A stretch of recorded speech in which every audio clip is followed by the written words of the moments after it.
in human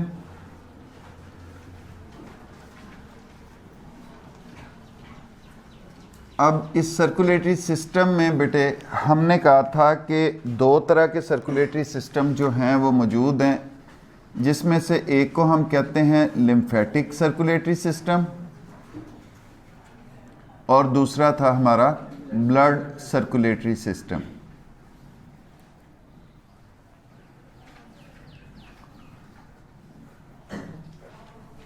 अब blood circulatory system जो है बेटे, इट कंप्राइजेज ऑफ 3 कंपोनेंट्स, जिसमें नंबर 1 आपका ब्लड, नंबर 2 आपका हार्ट और नंबर 3 ब्लड वेसल्स।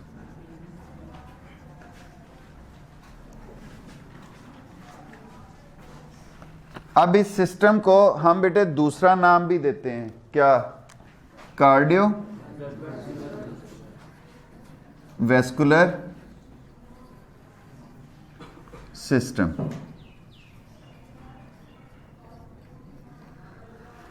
अब बेटे इस कार्डियोवैस्कुलर सिस्टम का पहला कंपोनेंट जो था ब्लड, वो हमने पढ़ा कि ब्लड जो है ये मुश्तमिल होता है प्लाज्मा पे और दूसरा इसका होता है सेलुलर पोर्शन या ब्लड सेल्स। अब सेलुलर पोर्शन जो था वो मुश्तमिल था रेड ब्लड सेल्स पे,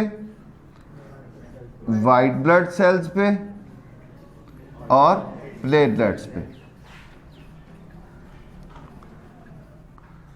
इन सब की इंडिविजुअल करैक्टरिस्टिक्स जो थे वो हमने स्टडी कर लिए।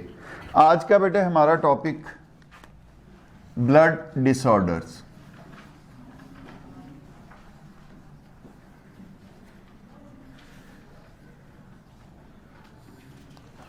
ब्लड डिसऑर्डर्स जो हैं बेटे, ये मुख्तलिफ तरह के हो सकते हैं।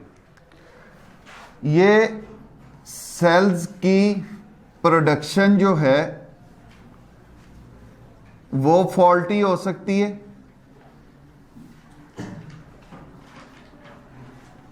सेल्स ठीक बनेंगे नहीं, ज़रूरत से कम बनेंगे, ज़रूरत से ज़्यादा बनेंगे। आपके ब्लीडिंग डिसऑर्डर्स हो सकते हैं,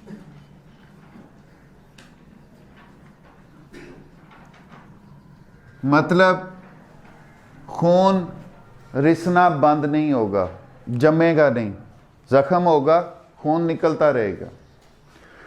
अब बेटे ये जो आपके सेल प्रोडक्शन फॉल्ट्स होते हैं वो या तो रिजल्ट होते हैं एनीमिया में,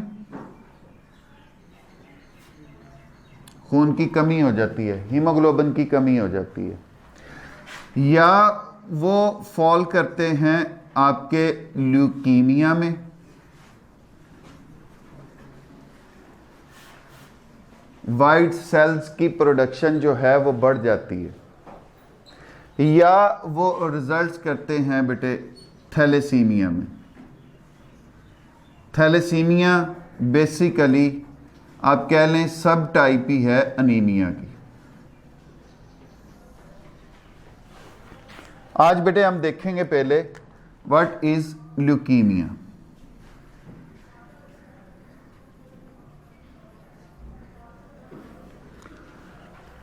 There is abnormal production of white blood cells.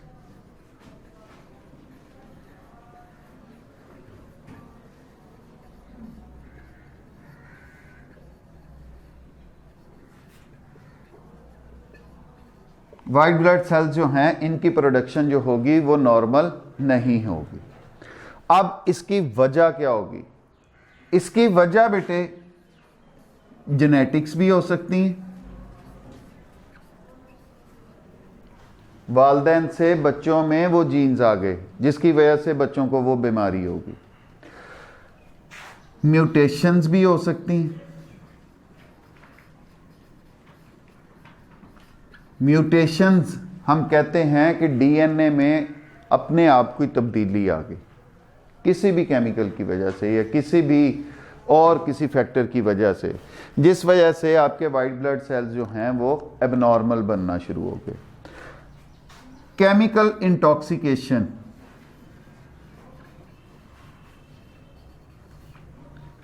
मतलब कोई ड्रग जो है वो ऐसा साइड इफ़ेक्ट जो है वो पैदा कर गई कि जिसने बोन मैरो को इफ़ेक्ट किया, वाइट ब्लड सेल्स जो हैं वो एबनॉर्मल बनना शुरू हो गए।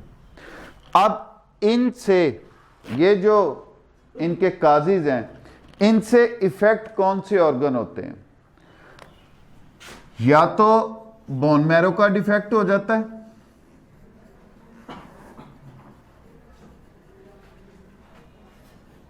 या आपके जो लिम्फ नोड्स हैं,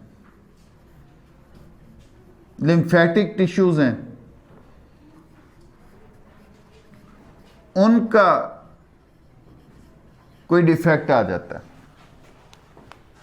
ये असरअंदाज होते हैं बोन मैरो पे या लिम्फेटिक टिश्यूज पे। बोन मैरो हमारी हड्डियों के अंदर गुदा जो मौजूद है, अब उसके ऊपर जो रेडिश पोर्शन होता है वो एरिथ्रोपोइटिक होता है। एरिथ्रोपोइटिक से मुराद वहाँ पर ब्लड सेल्स की प्रोडक्शन होती है। जब उसमें कोई डिफेक्ट आ जाता है तो तब आपके वाइट ब्लड सेल्स जो हैं वो एबनॉर्मल बनना शुरू हो जाते हैं और ज़रूरत से ज़्यादा बनना शुरू हो जाते हैं। लिम्फेटिक टिश्यूज़, जहाँ पे हमारे लिम्फोसाइट्स, वाइट ब्लड सेल्स की एक किस्म पैदा होती है या मेच्योर होती है, उसमें कोई डिफेक्ट आ जाता है तो वहाँ पर जो है लिम्फोसाइट्स जो हैं उनकी तादाद बढ़ना शुरू हो जाती है। तो बेटे अगर इन डिटेल हम देखें, सिर्फ आपको बताने की खातिर, ये याद रखने के लिए नहीं है आप लोगों के लेवल पर। Union laboratory and diagnostic centre अब आपको किसी भी किस्म के टेस्ट के लिए लाहौर, मुल्तान, कराची या किसी भी बड़े शहर जाने की जरूरत नहीं। अब मियां चन्नू में ही वही मयार आपकी दहलीज पर मुयस्सर है। लेबोरेटरी की नुमायां खसूसियात, जदीद मशीनरी, स्टेरिलाइज्ड और कुशादा माहौल, कैलिब्रीन और क्वालिटी कंट्रोल, आला तालीम याफ्ता और मुस्तनद पैथोलॉजिस्ट और लैब टेक्नोलॉजिस्ट की ज़ेरे निगरानी, जहां पर शुगर, गुर्दे, जिगर, दिल, कोलेस्ट्रॉल, पितना, पेशाब, हेपेटाइटिस, यरकान, औरतों और मर्दों की पोशीदा अमराज से मुतल्लिका तमाम टेस्ट इंतहाई मुनासिब फीस में किए जाते हैं।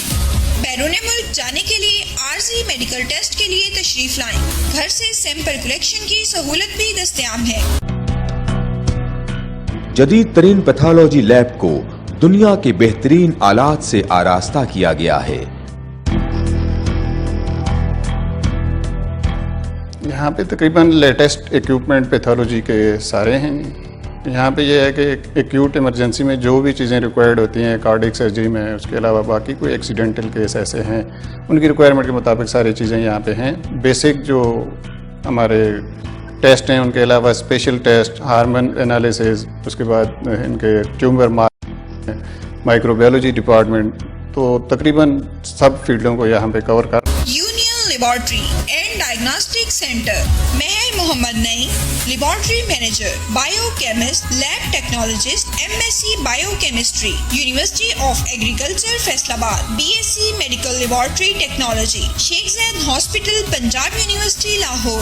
उसको सुपरवाइज करते हैं और हमारी जो इक्विपमेंट है लैब में वो second to none, top class.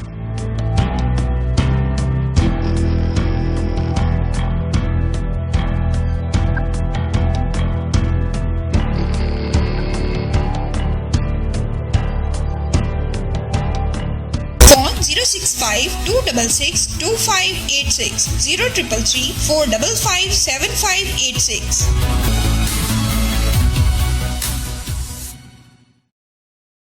ये जो होते हैं एबनॉर्मल प्रोडक्शन, इनकी वजह से हो गई वाइट ब्लड सेल्स की।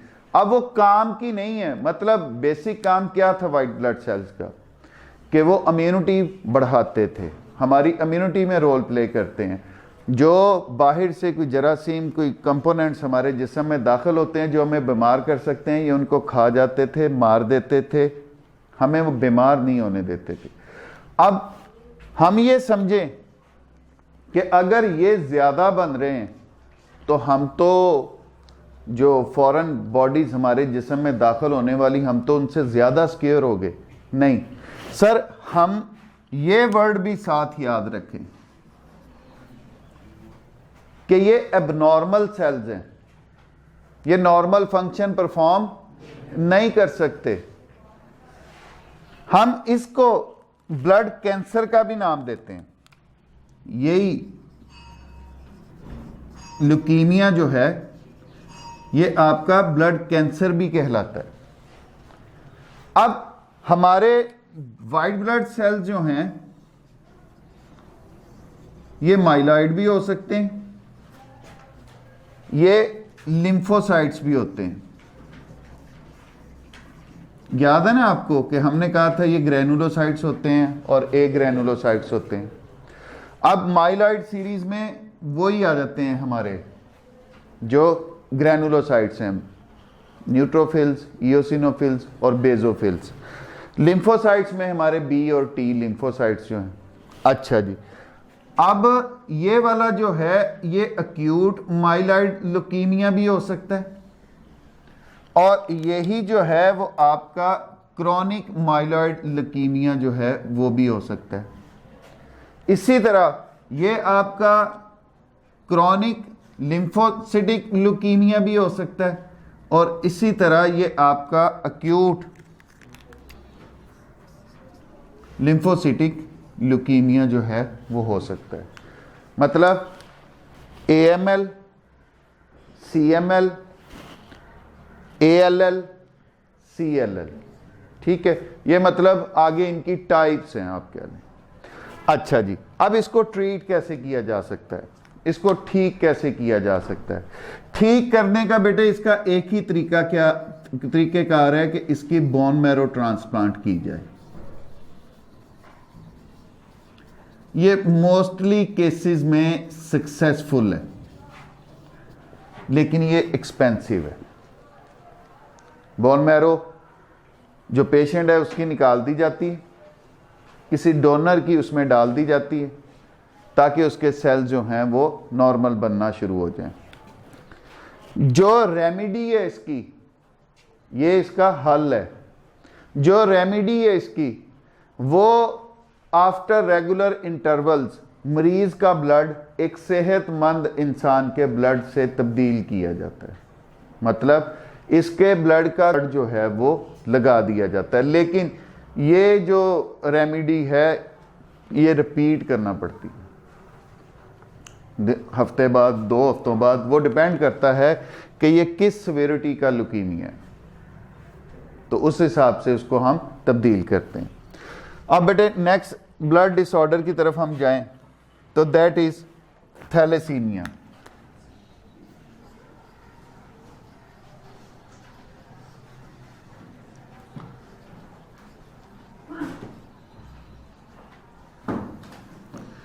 थैलेसीमिया जो है बेटे इसको दूसरा नाम कुलीज एनीमिया भी दिया जाता है।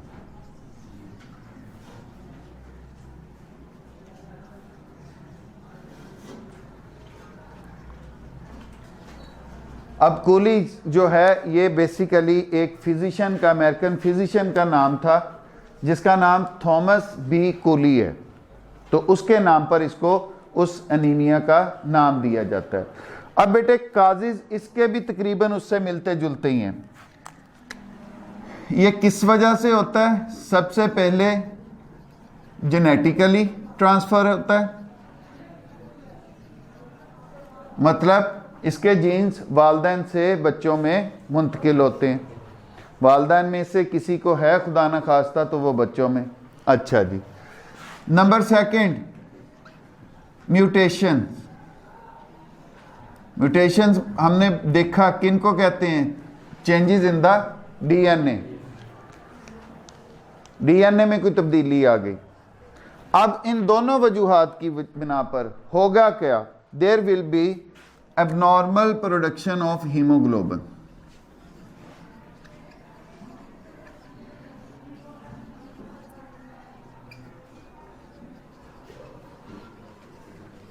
हीमोग्लोबिन जो होगी वो क्या होगी बेटे, एबनॉर्मल होगी।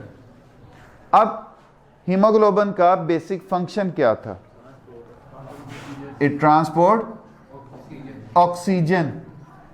लेकिन जब हीमोग्लोबिन ही ठीक नहीं होगी तो बेटे ऑक्सीजन की ट्रांसपोर्ट ठीक होगी नहीं, फिर ऑक्सीजन की ट्रांसपोर्ट जो है वो भी ठीक नहीं होगी। नतीजतन जल्दी थकावट, बॉडी का फंक्शन प्रॉपर ना करना, थके रहना, सांस का जल्दी चढ़ जाना, थोड़ा सा सख्त काम करने पर सांस का चढ़ जाना, अब वो थैलेसीमिया जो है उसमें होता है। अब थैलेसीमिया जो है इसकी भी बेटे आगे कैटेगरीज होती हैं, मेजर, माइनर। वो बहुत ज़्यादा डिटेल है कि अगर 4 चेन से हमारे पास हीमोग्लोबिन बनता है, अगर चारों चेन्स एबनॉर्मल आ गई, हीमोग्लोबिन फॉल्टी है, वो ठीक काम नहीं करेगा और इन बच्चों की जल्दी डेथ हो जाती है। अगर 4 में से 3 चेन डिफेक्टेड हैं, एक ठीक है, तो वो बच्चा कुछ अरसा के लिए सरवाइव करेगा। अगर 2 ठीक हैं, 2 खराब हैं चेन्स, तो वो बच्चा हो सकता है 10, 11, 12, 13, 14 साल तक जिंदा रहे। और अगर ये मैं उस सूरत हाल में बता रहा हूँ कि जब आप उसका कोई ट्रीटमेंट नहीं करवा रहे, और अगर एक चेन जो है वो डिफेक्टेड है, 3 ठीक हैं, तो वो बच्चा 30, 35, 40 साल तक जो है वो सरवाइव करता है। इसका हल क्या है? इसका हल भी यही है कि इस पेशेंट को भी बार बार डोनर से ब्लड लेके लगाया जाता है ताकि इसकी हीमोग्लोबिन जो है वो नॉर्मल हीमोग्लोबिन वो इसको मिलती रहे, वो ऑक्सीजन की ट्रांसपोर्ट करती रहे। लेकिन वो चूँकि रेड ब्लड सेल्स का एक एवरेज लाइफ स्पैन है, वो ख़त्म होते रहते हैं, वो फिर ख़त्म हो जाएंगे, फिर आपको नए डोनर से ब्लड लेके उसको लगवाना पड़ेगा। इसका दूसरा हल, एक हल क्या बेटे, ब्लड ट्रांसफ्यूजन जो है वो की जाती है।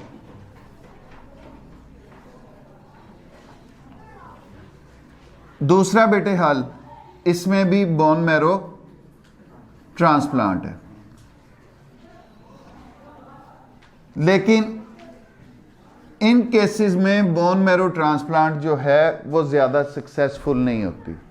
थैलेसीमिया के जो केसेस होते हैं, it can be cured by bone marrow transplant but it does not give 100% cure rate, कि इस केसेस में ज़्यादातर जो है वो बेशतर हो जाते हैं ठीक, लेकिन ये कहें कि अगर 100 पेशेंट है तो 100 के 100 इस तरीक़ेकार से ठीक होंगे, तो वैसा मुमकिन नहीं है।